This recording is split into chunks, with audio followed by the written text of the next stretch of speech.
so no one sees all of my personal information that we just talked about. Hey guys, welcome to this fireside chat that we're doing this Tuesday night. I'm so pleased to have you join us for counseling for non-professionals. And I'm tickled pink to introduce to you my fabulous aunt, Lori. I'm sorry, I should use your proper title. This is Dr. Lori Miller. She has so much education. It is amazing what this woman has accomplished. She has a doctorate and she has 2 master's degrees. Lori, I'm sorry, I already forgot what your doctorate was in. Educational psychology. Thank you. And then counseling and human resources, right, for your master's? Right. Undergrad corporate training. Okay, cool. Well, so Lori comes to us with this amazing experience, almost 2 decades of working in the social working field. And she works not only at a high school where like counselors are already, you know, to the max, got stuff going on, but she also, like at their high school where she works, she helps kids navigate their normal classes and also graduate like dual credit from a local university with like usually an associate's by the time they get their like graduate as high school students, right, Lori? Right, associates or certificates. Yeah. Pretty cool. So, like, just to tell you that her job is like over the top extra, lots going on all the time. It's a lot of fun, and I'm always excited about the kids, and I've got many success stories to talk about the kids. Yeah, it's amazing. They're amazing. They are pretty cool. Okay, I'm going to pull this up before we get started just to show you.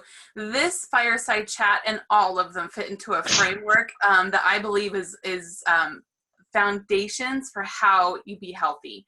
And they include eating right, moving for flexibility, replenishing your mentality, which is what this one fits into, how we can help those we love around us that need a little bit of uplifting. That's what we're working on tonight, but we also need to detoxify our environment, know what's going on in our own bodies, work with trusted care practitioners, and serve the world in a meaningful way. And if we're doing all of those things, we can expect to have, and even I should say are qualified to have excellent health. Okay, I'm going to stop screen sharing this. And I know that Lori's prepared some really cool stuff, so I'm going to turn it over to you, Lori. Well, I'm just excited to be here and honored. Thank you. Thank you for having me. I just really believe that there are lots of counseling tools out there that everybody can use to make this world a better place, and I'm excited to share. So I'm going to share my screen.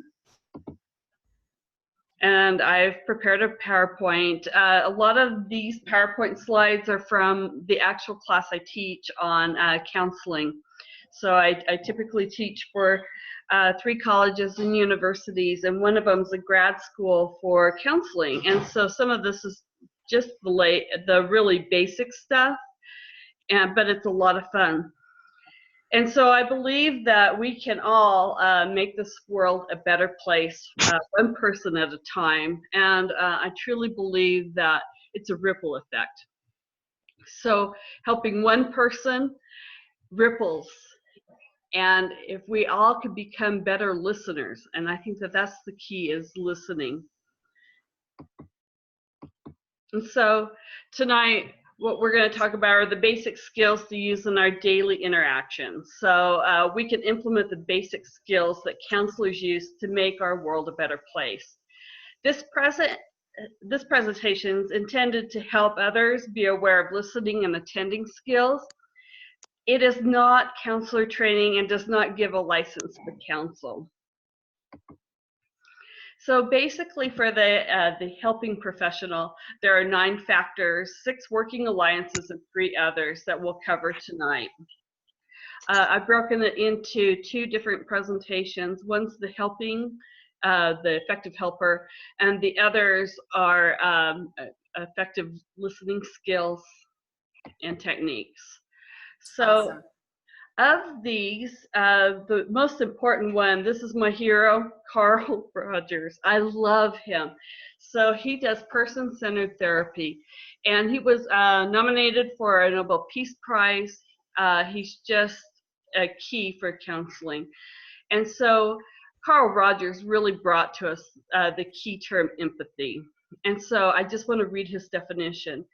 This means that the therapist senses accurately the feelings and personal meanings of the client is experiencing and communicates this understanding to the client.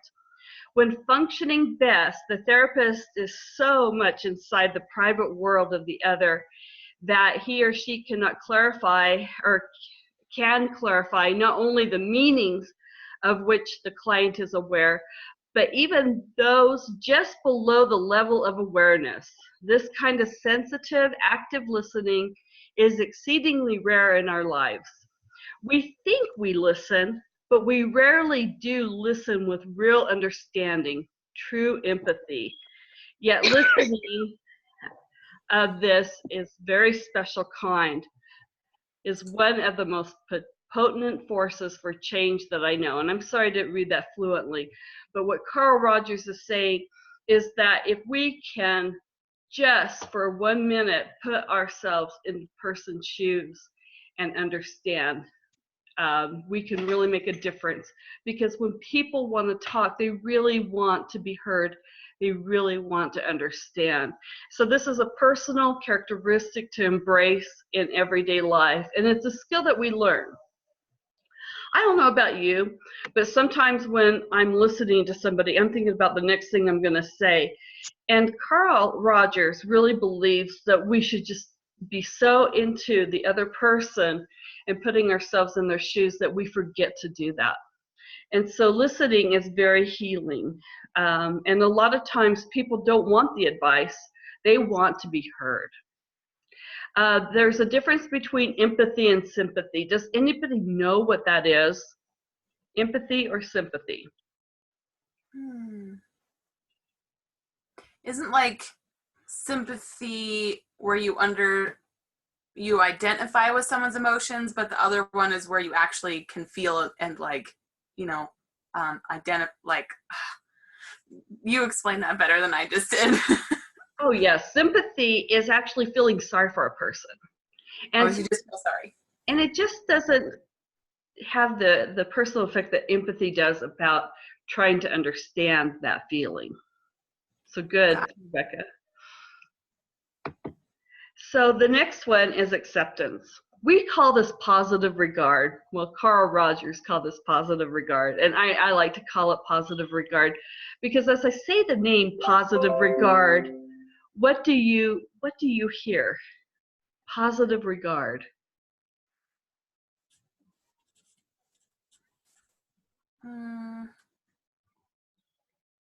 That kind of that you're giving them the benefit of the doubt.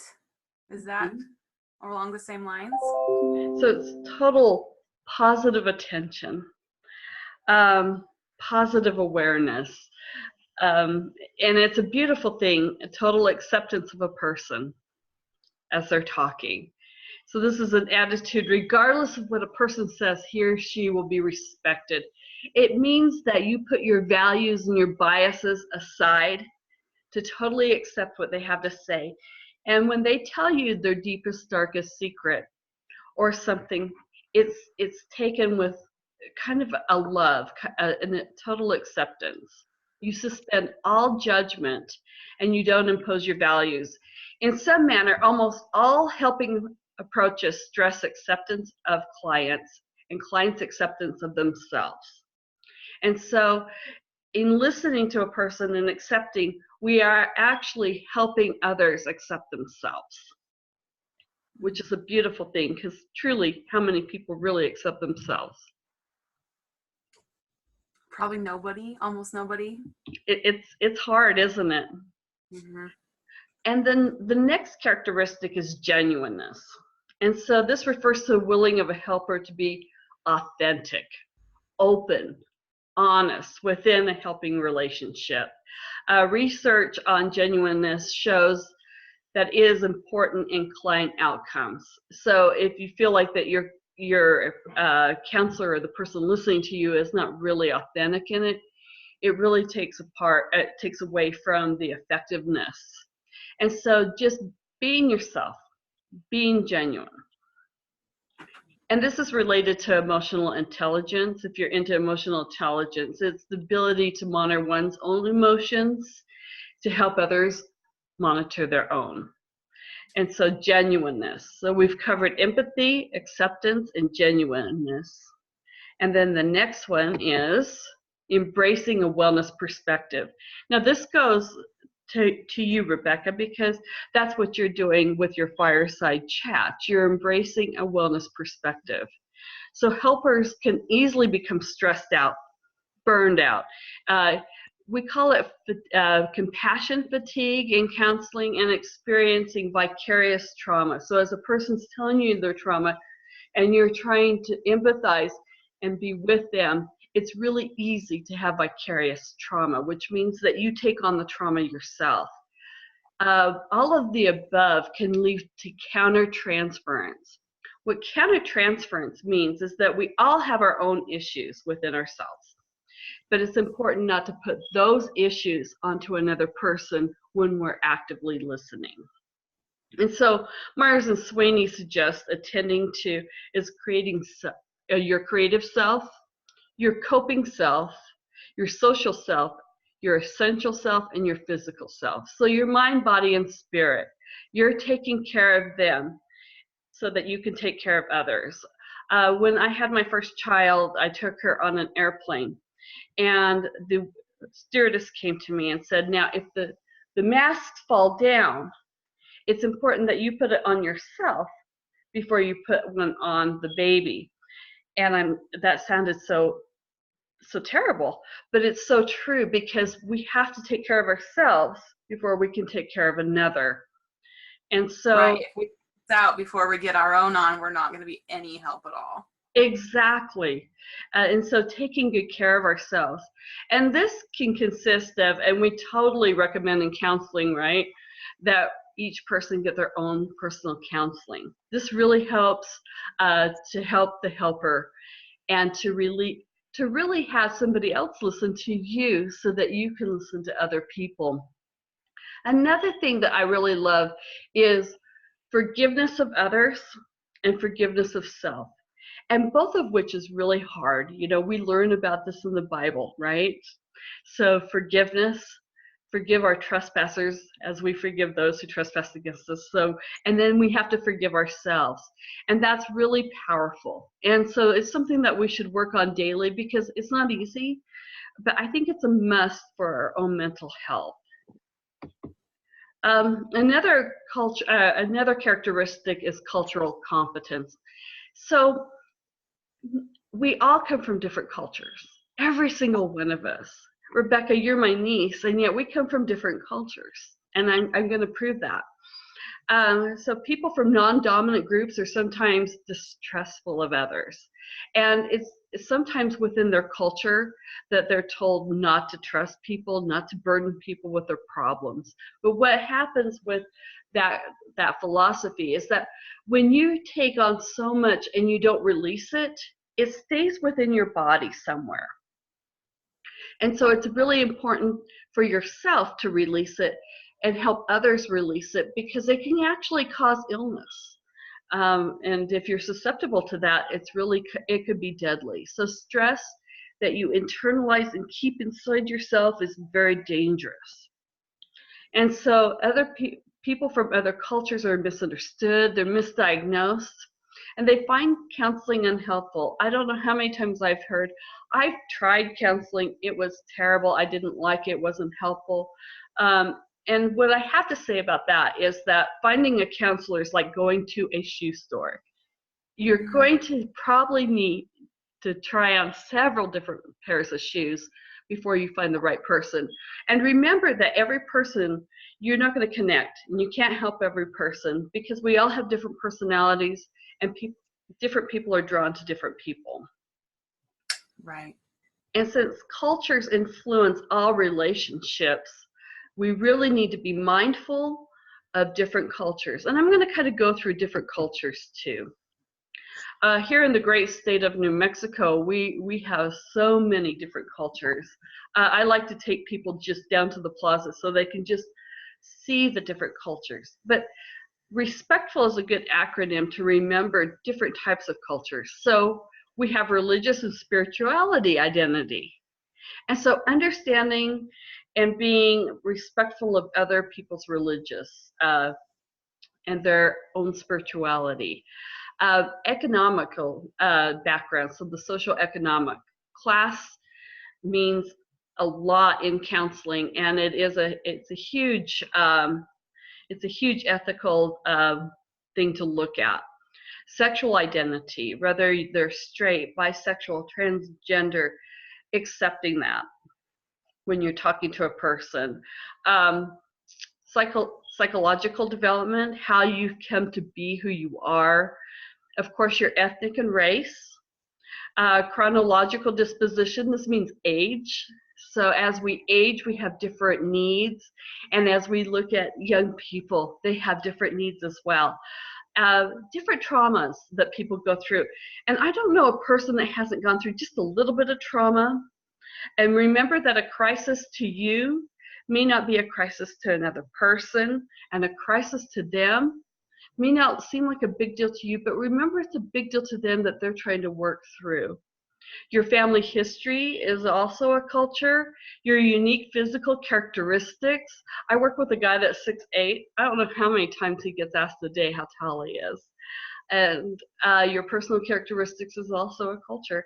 And of course, your language and your location of residence. The next one is the it factor. This is what makes you unique. In each one of you, you're definitely unique and special in your own right. And so the unique way that you work with people, that you relate to people, is very important. So using your unique personality to connect with people, plus this helps you build trust. And so what is your it factor? So I want you to reflect on what your it factor could be. And if you feel safe, please tell me what you think your it factor is. I think mine's love. I think I'm really good at giving unconditional love. Good.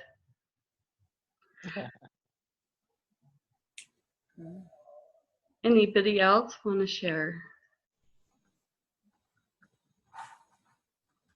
I think that mine is just being genuine and being loving and real.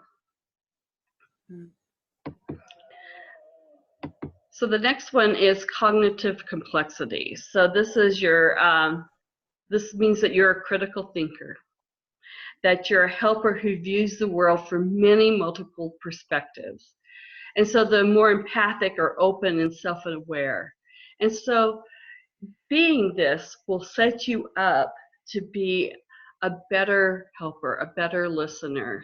So to know that you can be empathic, to be open to other people and self-aware, to put your values aside and to be open. And it's also a person who seeks the best way to help others. It's important also to know your values and biases. We all have them. We all have some type of prejudice within us. And so it's really important to know. There's a 10-minute thing that came on. Rebecca, did you see that? It says that, yes, keep going. I will address it. Okay. And so these values and biases can come out in judgment. And they don't just come out in judgment with our words, but it'll show in your body, in your face. And actually, I believe that it's an energy that people can read. And so the helper in progress, what's really important is to do your own therapy. It can help you understand yourself and other people. Counseling prevents counter-transference, and that's where you put your issues onto another person. It helps you develop as a helper. And other ways of growing is prayer, meditation, relaxation, exercise, reading, and there's so many others. the important thing is that you're taking care of yourself. So when I sit down with a person, and so now I'm not in a school setting and I can say this, I actually pray to God. And I pray to God that he gives me the words to help another person.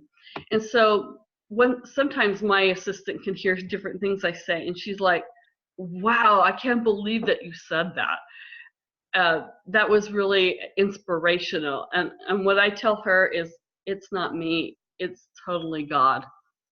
And I truly believe that. And I've had that happen so many times where I'm listening to a person, I have no idea what I'm going to say, and then just truly listening and being with them, and then for some reason God just gives me the words. And it's out. I find it just so beautiful. I love that. I'm glad that we all can do that too. Like, it doesn't take a PhD to be able to pray. Isn't that true? It just takes being real and being with God. Yes. And we can all grow professionally, but more importantly, we can grow personally in our lives. And so you might ask, how does that work? How do we do this? How do we become this helper and this great inspiration for other people? And again, make this world a better place, one person at a time. And so there are some essential skills that I'd like to talk to you about tonight.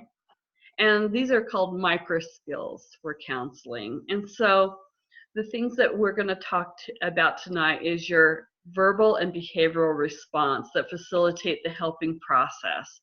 And so these skills are presented as a hierarchy. So at the bottom and the most basic are your attending skills. But these are huge. A person can honestly tell if you're listening to them. So these patterns are eye contact, body language, and your tone of voice. And if there is a judgment within you, it's going to come out in eye contact, it's going to come out in body language and your tone of voice. And so these are the things that you want to put in check. A bit further up are the basic listening sequences. This is questioning, paraphrasing, summarizing, and the reflection of feelings and the reflection of meanings. And this will aid in building what we call rapport. And so rapport can be understood as a harmonious, empathic relationship. And as we look at this diagram here, you can see all the things that build empathy and build a harmonious rapport with another person. So at knowing their name and saying their name throughout the process of listening to them, actively listening, knowing when and when not to ask questions, showing empathy, finding common ground, and following their lead. So Carl Rogers, he's just one of many counseling theories, but I think it's one of the very best for listening. And it's all about the person, and they are really leading the process, because I really believe that within each person, there are many different answers to different issues, but it has to come from within them. You can give them different scenarios of what may happen if one course of action is done, but the solution and the problem solving has to come from within the person. So let me make sure I know what you're saying, Lori. When you say the solution has to come from within the person, that means you're not telling them the answer. You're waiting and asking questions and giving them kind of room in the conversation to figure it out themselves. Is that right? That's right. That's right. Now, the only time that this would not really work is in extreme mental health conditions or a huge diagnosis such as a personality disorder. Those kinds of things, this therapy doesn't work as well on, but it still can help. So attending skills is good communication, involves more than just verbal content. The communication takes place non-verbally.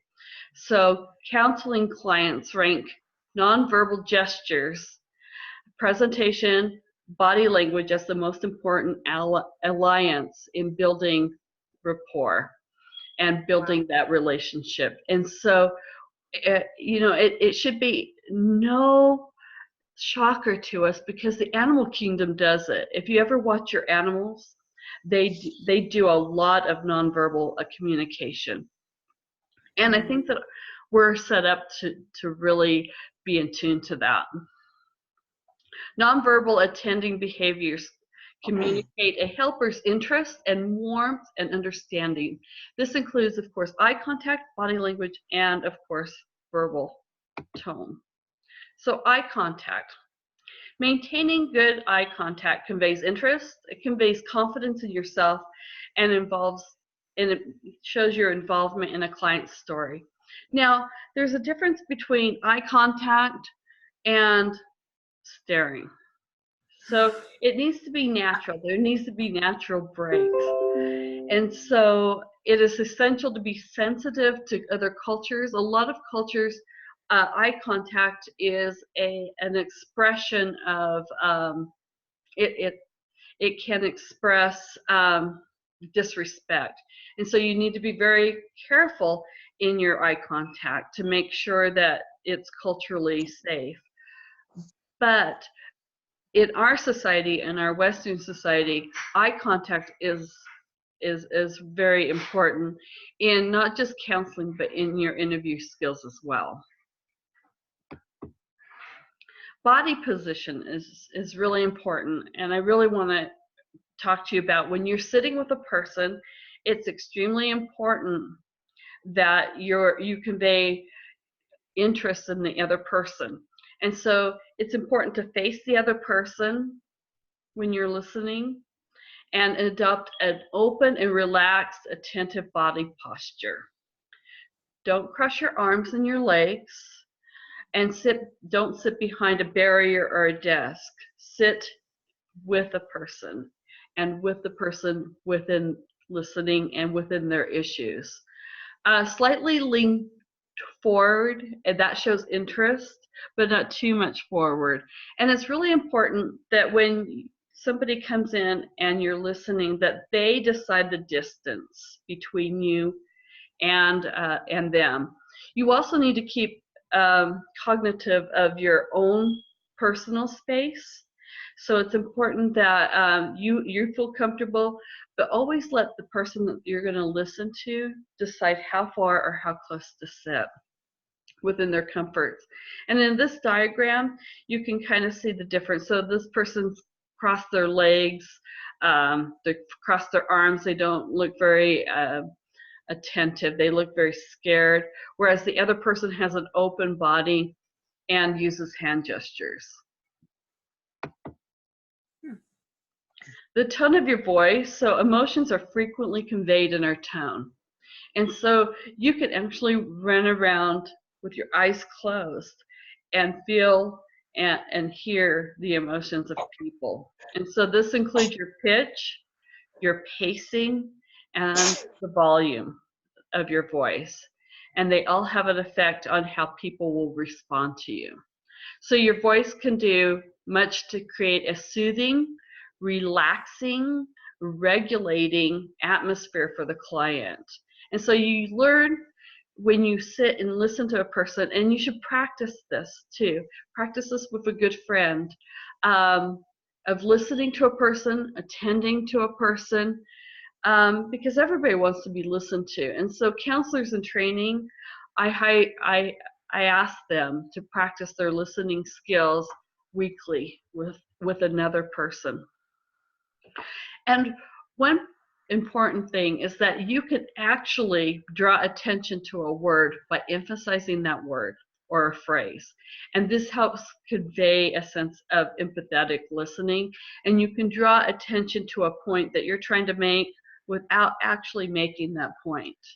And I think that's really important to practice with your voice and practice making points, and then helping the person to be relaxed with your tone.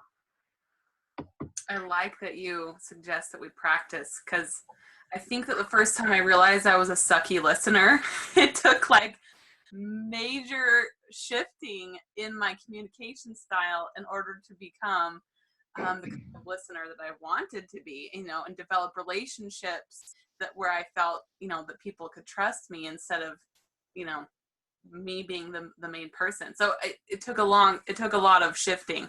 So it's good that I love that you're telling people to practice. It's important to practice, and you can always find a friend to listen to, because everybody has something to say, and it's so important that people feel heard. I don't know about you, but when I don't feel heard, it just feels terrible. And sometimes it makes you feel invisible. And so practicing with a friend is, and what a special gift to give somebody. Like you said, I have a lot of people tell me, I'm a good listener. I'm an excellent listener. But when you really embrace these tools and actually practice being a listener, you'll realize that, man, I wasn't a good listener. And I have to tell you, before I started counseling, I was a terrible listener. I really was. I always wanted to make that point. And in listening, you don't make that point. You're just present with another human being. And anyone can practice being present. Absolutely. And it's healing for yourself too. As a person, to be present with another person, it can be very healing. And so with the basic listening sequence, we have 3 goals. And one is to obtain an overall summary and understanding of a person's presenting issue, to identify key facts of the person's situation, and to identify core emotions and feelings. Let me say that again, core emotions and feelings. Many times when you talk to people, they don't even know really what they're feeling. And so to be able to identify the feeling really helps them. And also it gives them permission to have that feeling, because we all have feelings for a reason. And it's really important that you not tell somebody how to feel. I really hate when people say you shouldn't feel that way. Well, but they do feel that way, and that's important, and it's okay to feel that way. And so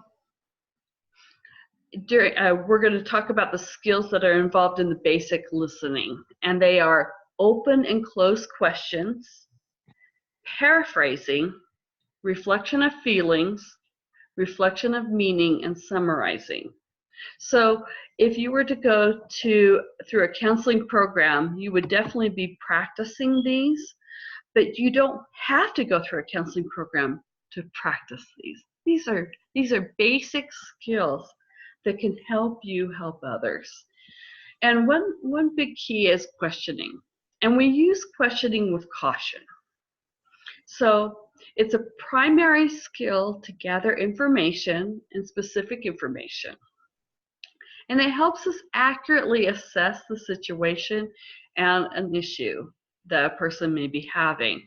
So used inappropriately, questioning can impede the communication. It can block a person's disclosure because they feel like you're drilling them.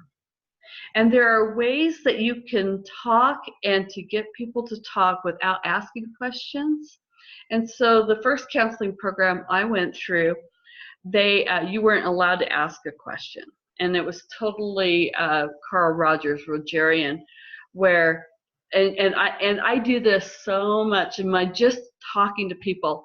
I'll just say, tell me about, because they'll be talking, and I'm saying, tell me more about this, and you wouldn't believe how sometimes that really helps other people talk more. Tell me more about. Tell me about. Wow. Oh, open-ended questions usually elicit a more fuller, more meaningful response. And so in counseling, most of the time you want people to really divulge. And so being careful to ask a question, but to ask a meaningful question can make a great response. And so opening questions typically begin with what, how, could, and the cautionary why. And so I do want you to be careful with why questions. that you really have to have a really good reason to ask a why question. And so using open questions, the client can choose the content and the direction of the session, and that's kind of what you want. Open questions can also be leading. And so you don't want to lead a person into their response. And so it's something that you want to make sure that your agenda is pure and about them, and so that you don't inflict your agenda or leading questions that there's an expectation embedded with the question. And so that's sometimes really hard as human beings, because the truth is that we all have our own agenda. We really do, whether you think you do or not. And so to really put that aside. Closed-ended questions can be used when a helper needs specific information. And so this is the yes/no answer. And so you really want to be careful with this, because a lot of closed-end questions makes the person just yes, no, and not open up. They actually shut down. And so it's really important that if you have a reason to ask a closed-end question, ask it, but be very sparse in such. Gotcha. One of the greatest skills in listening is reflecting skills. So this presents a set of interventions used to help stimulate clients to explore their thoughts and feelings. And these skills also stimulate a deep exploration and understanding of the problem. And so with this, there are 3 reflection skills. One is paraphrasing, one's reflecting of the feelings and the meaning, and summarizing. So paraphrasing is really cool. It helps you have a deeper understanding, but it also conveys to the other person that you're listening. And so it's feedback, it's clarification.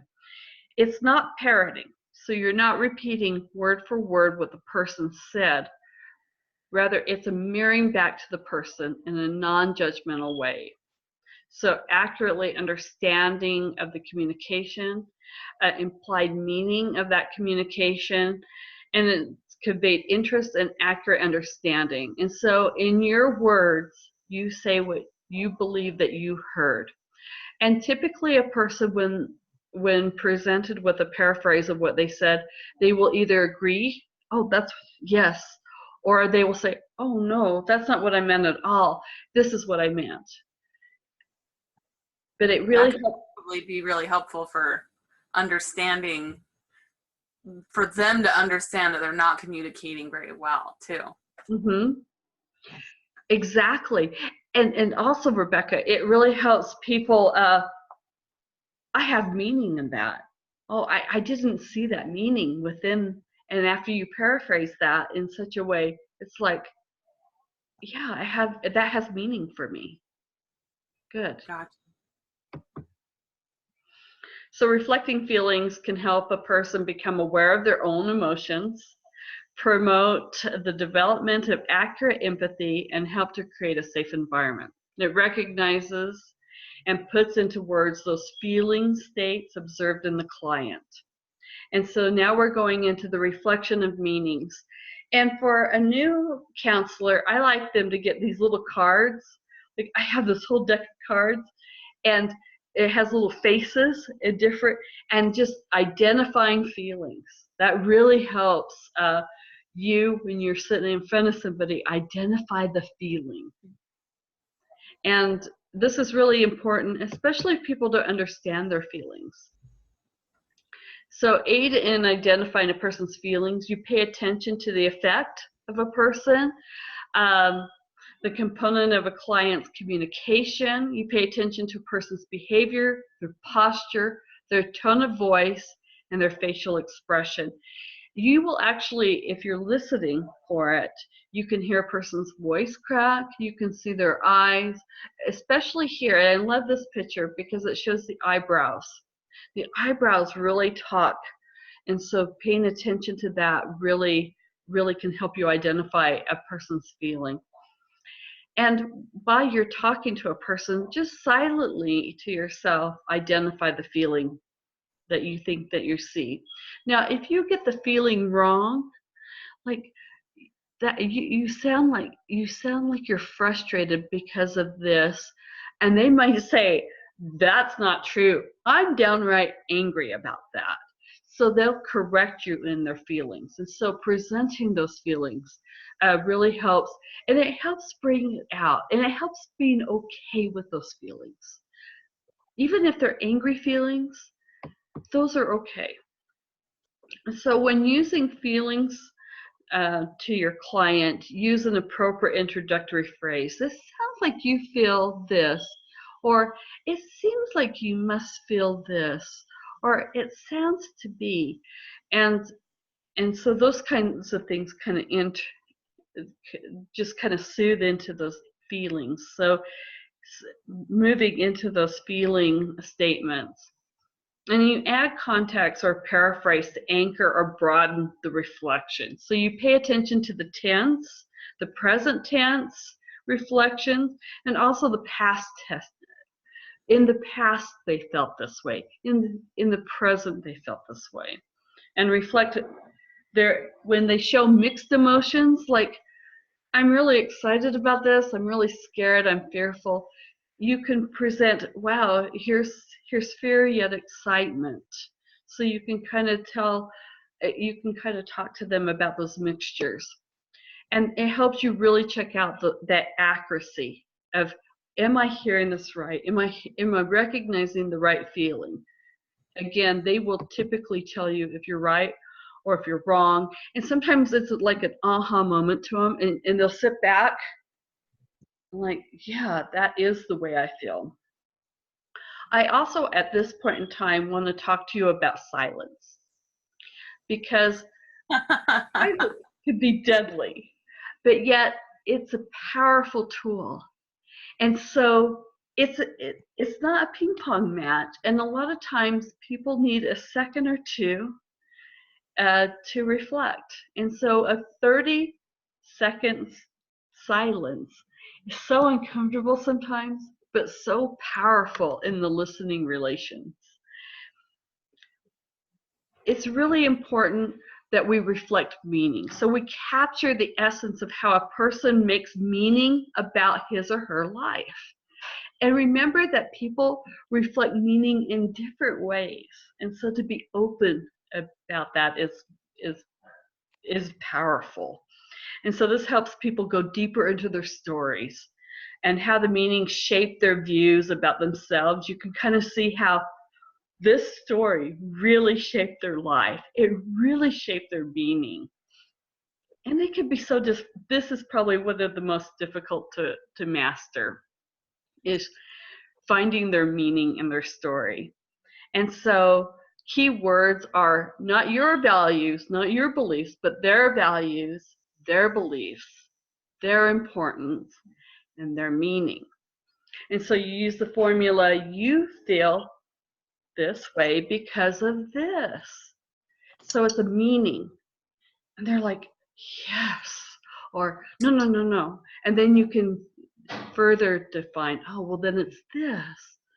And it really helps. And so you differentiate between a reflection of a feeling and a reflection of a meaning. So a feeling can lead to a meaning. So, like a situation that you're talking about, would that be something like where someone's telling you about something that's upsetting them right now, and you're understanding a little bit about their past, and so it's like when you connect the dots, you're saying, oh, so this, what you're being upset about, and it really has this change on your whole story.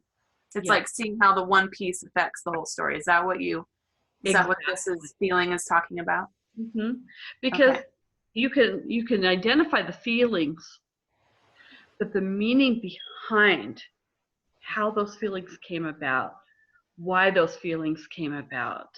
And you can also offer a different meaning. at some points throughout the relationship. But it's not part of the listening. But helping them rewrite their meaning is very powerful too. Gotcha.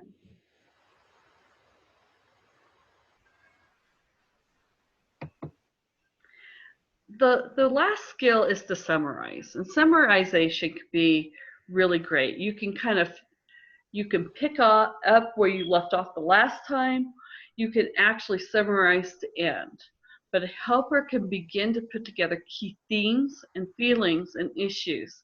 And so identifying issues and themes and relating back to the person. The helper can begin to help people make sense of what may have originally seemed to be overwhelming and confusing.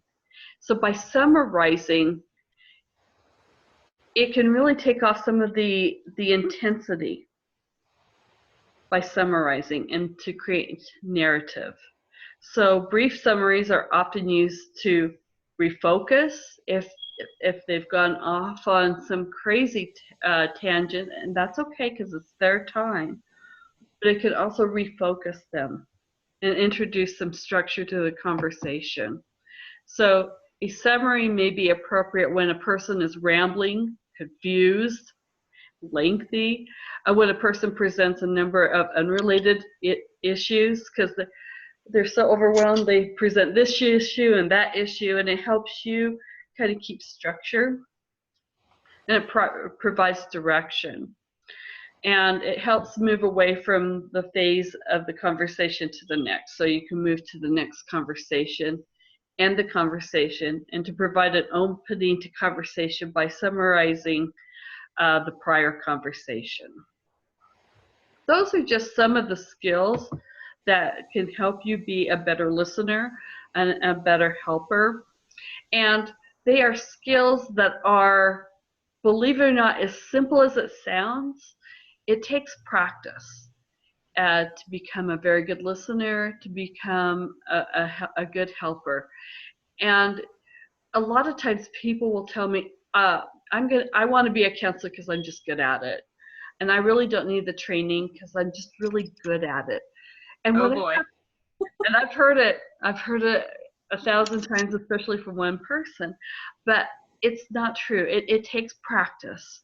And I really believe that each and every one of us have this in us. And we would not be here tonight if we really didn't want to be a good helper and to learn some skills about listening. And so the use of these skills will aid in the development of helping and creating healthy relationships. And the truth of the matter is, you can use this with the people that you are intimate with, or that you have daily interactions with, to help promote your relationship with them and to help them become healthier people. And using these skills appropriately will create the necessary conditions from which positive change can take place. So together, we can. And that's really what you hope for when you realize, oh shoot, they're really going through something hard and they need me. You really hope for the positive change, but it's not that we create it. We just help them see the whole situation so they can create it. That's right. And if you're trying to change the person in front of you, stop, because you'll never be able to change another person. But if a person wants to change, you can help facilitate that with your understanding, with your love, with just listening, and of course, help from God.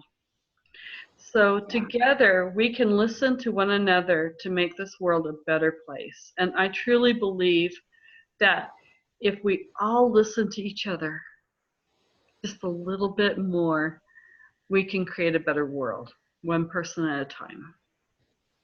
Wow. That's beautiful, Lori. Thank you so much for sharing that with us. Oh, thanks for listening. Get it? You bet. I do get it. I remember the first time that I was sitting, I actually was a phone call, so I didn't see their eyes, but the listener that I was kind of talking to, my mentor at the time, his name is Rod Richardson, and he's an amazing mentor. But he was using some of the skills that you just taught us of, paraphrasing and summarizing and asking open-ended questions when it was appropriate. And I just remember I don't even remember what we were talking about, but I remember the feeling that I had of really truly being understood, like in a way that I wish I could always be understood, like especially in intimate settings with my family, with my husband, with my parents. Like I wish they always would get me the way that Rod got me that day. And I'm understanding now from your presentation that it was all just because he was a good listener, that I felt so like mind blown, like it changed my world to have someone just really understand me and be able to say back to me, and like in a way that I knew he was on the same page with me. And I just see this, what you just taught us, like, I'm surprised how much of what you said was in my doula training. And I can totally see it now in the perspective that you just shared it with us. I can see it helping me in my, profession. I can see it helping me as a mom with my children. I can see it helping me, in my marriage. I can see it helping me in my other family relationships, like my sisters-in-laws and my own sisters. And like, bam, everything that you just shared is so world changing if we would just understand that people really have a deep need to be understood. And you just taught us how to understand people. And it's such an honor to walk side by side with a person through an issue. And I think when people accept that, and so what your counselor did for you was something very beautiful, something that you really needed at the time, to hear you, to understand you, to really dive into who you are as a person, and to make it safe, and accepted you for exactly who you are, a beautiful person. Yes. And I think I crave that. Do we all crave that, or is that just me, Lori? Well, you have to understand that people are their relation. We're all about social. And when you're a counselor, 99% of the issues have to deal with relationships or something that happened to them, right? Right. And so relationships are key, and we all strive for that relationship. And I think everybody wants to be validated. Everyone wants to be heard. And what a great honor to be the person that a person's sitting and talking to and trusting. And being confidential is huge. Whatever they say to you stays between you and them. Unless, of course, they're going to hurt somebody or themselves. And then all bets are off, because you have to take care of that. But being that special friend, to be that special person, to have that special relationship. And it really deepens relationships. Yes. Totally. Do you have any questions?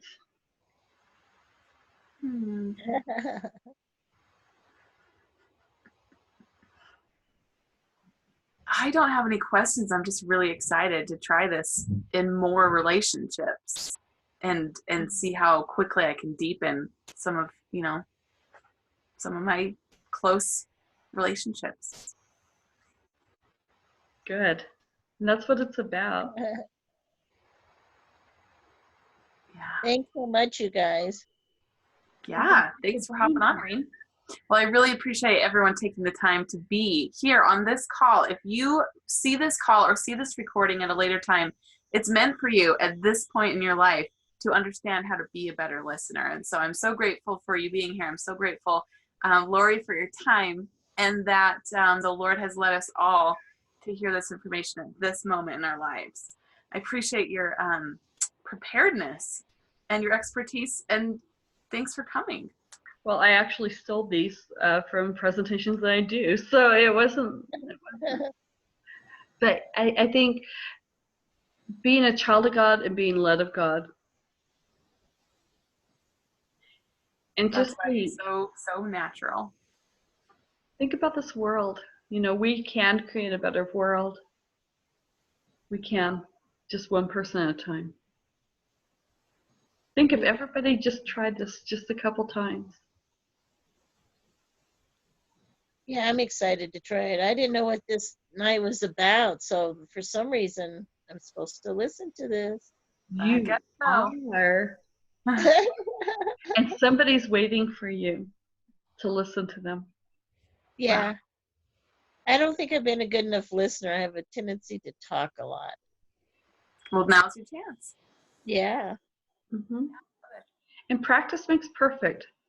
You know, just find that special friend and say, I just want to listen to you. I'm trying something new, and I would really just like to listen to you. Oh, Okay. it's so hard the first time to be like, I'm shutting up. I'm listening to you. It's so hard. And I had to remind myself over and over again when I first started practicing, but it's worth it. It is worth it. Yeah. Well, thanks so much, you guys. We're going to hop off so I can get my kiddos in bed, but we'll see you soon. Okay, good night. Good night. Good night. Bye-bye. Love Bye. you. I know how to get out of this. Let's see. I can end the meeting.